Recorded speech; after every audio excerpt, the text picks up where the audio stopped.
So having seen the family line of Esau and how he has moved away from God's land and moved away from God's principles, marrying the Canaanites, and become powerful, and his descendants are going to be enemies of God's people, we now move on to the storyline of Jacob's family.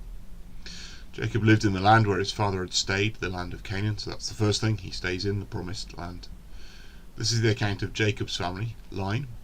Joseph, a young man of 17, was tending the flocks with his brothers, the sons of Bilhah and the sons of Zilpah, his father's wives, and he brought their father a bad report about them.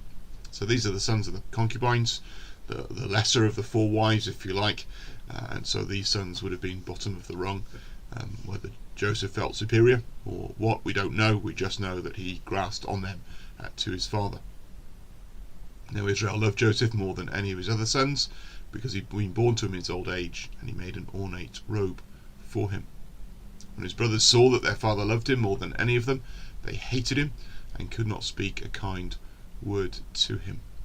So he's grasped on the lesser brothers, if you like. Now he's received this favoritism from his father with this special robe, and his other brothers absolutely hate him for it and cannot speak a kind word to him. They despise him and they're jealous.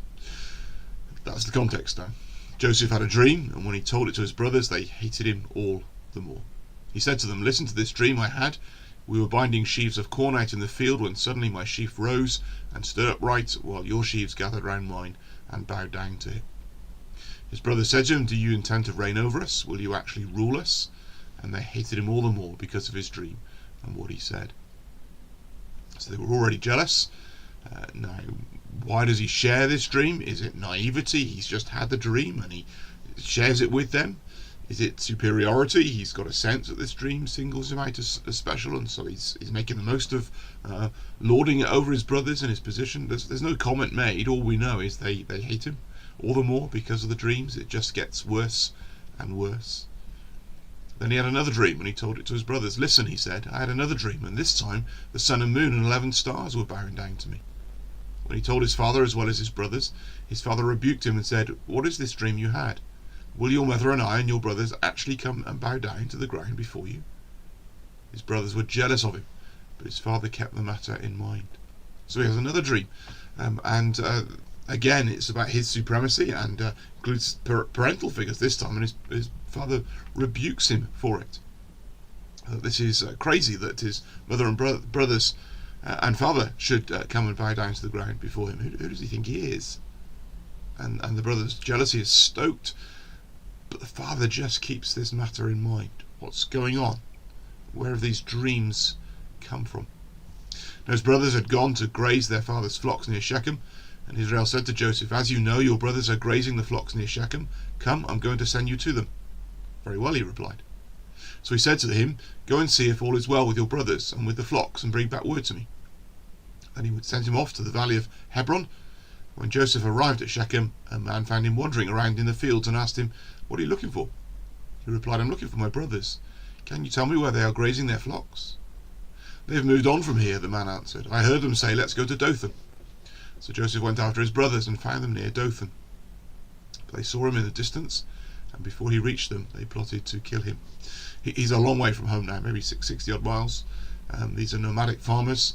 It's a bit of a trek, trying to find good pasture land, and he's a long way from home now. And the brothers see him coming, and they've got one design: they want him out of the way. "Here comes that dreamer," they said to each other. "Come now, let's kill him and throw him into one of these cisterns, and say that a ferocious animal devoured him. Then we'll see what comes of his dreams." So they hate him, they're jealous of him. But as in the culture of the day, it was felt that God is speaking through dreams, or there's significance in dreams, and they're determined that these dreams won't come true. And so they're going to oppose him in them. When Reuben heard this, he tried to rescue him from their hands. "Let's not take his life," he said. "Don't shed any blood. Throw him into the cistern here in the wilderness, but don't lay a hand on him." Reuben said this to rescue him from them and take him back to his father. So when Joseph came to his brothers, they stripped him of his robe, the ornate robe he was wearing, and they took him and threw him into the cistern. The cistern was empty, there was no water in it. As they sat down to eat their meal, they looked up and saw a caravan of Ishmaelites coming from Gilead. Their camels were loaded with spices, balm and myrrh, and they were on their way to take them down to Egypt. Judah said to his brothers, "What will we gain if we kill our brother and cover up his blood? Come, let's sell him to the Ishmaelites and not lay our hands on him. After all, he's our brother, our own flesh and blood." His brothers agreed. This is bizarre reasoning, isn't it? Judah says to them, "There's no gain for us in killing him, so let's sell him instead.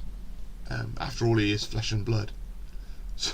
So because they're related, they're not going to kill him, they're just going to sell him into slavery for the rest of his life. And also, they get more out of it, they get money for the sale. So it's hardly a kindly suggestion, or it might be a cowardly one, I don't know. So when the Midianite merchants came by, his brothers pulled Joseph up out of the cistern and sold him for 20 shekels of silver to the Ishmaelites who took him to Egypt. Someone suggested that amount might be 2 years' worth of salary for a shepherd, and so these brothers are getting that's a sizable amount of money for their sale here. When Reuben returned to the cistern and saw that Joseph was not there, he tore his clothes. He went back to his brothers and said, "The boy isn't there. Where can I turn now?" Then they got Joseph's robe, slaughtered a goat, and dipped the robe in the blood. They took the old ornate robe back to their father and said, "We found this. Examine it to see whether it is your son's robe." He recognized it and said, "It is my son's robe. Some ferocious animal has devoured him. Joseph has surely been torn to pieces." Then Jacob tore his clothes, put on sackcloth, and mourned for his sons many days. Now there's a deep sense of irony here as we follow further back in the story. Jacob himself had killed a goat and with its skins covered his hands with its meat. He'd prepare a meal and deceived his father in order to gain the blessing. And now the killing of a goat, the shed blood on this torn robe, he has been deceived into thinking his son is dead, and he is grieving. Perhaps another one of his sins has bounced back in terms of consequences, and his deceptive life before his meeting with God in that gracious way is being played out in the sons of his family, his children, and he is in this devastated position. The son he loved is now dead. All his sons and daughters came to comfort him, but he refused to be comforted. "No," he said, "I will continue to mourn until I join my son in the grave." So his father wept for him. Remember, he's lost his wife, his favourite wife, the one he really loved, Joseph's mother, and now he's lost Joseph too, and he's absolutely devastated. Meanwhile, the Midianites sold Joseph in Egypt to Potiphar, one of Pharaoh's officials, the captain of the guard.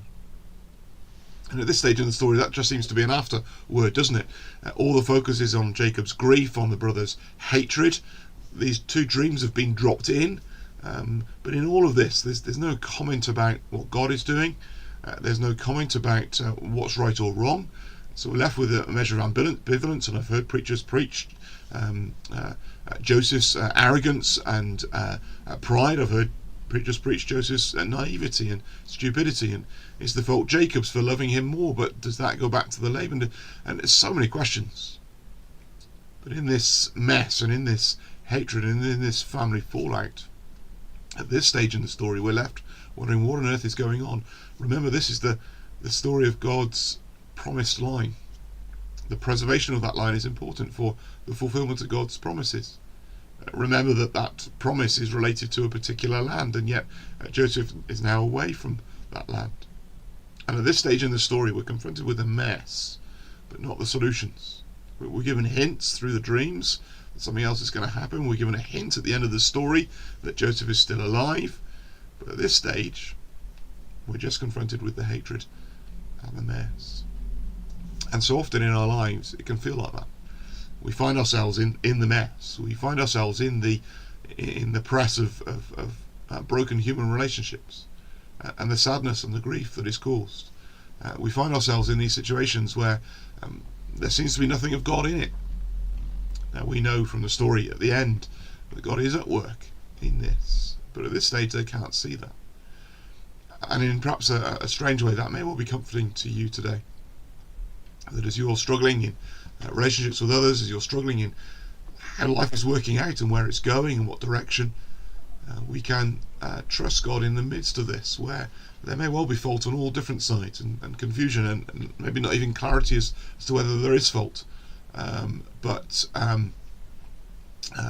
we can trust that God is working things through, and doesn't make any mistakes, and is able to redeem even the worst of situations, and that can give us comfort as we head out into today.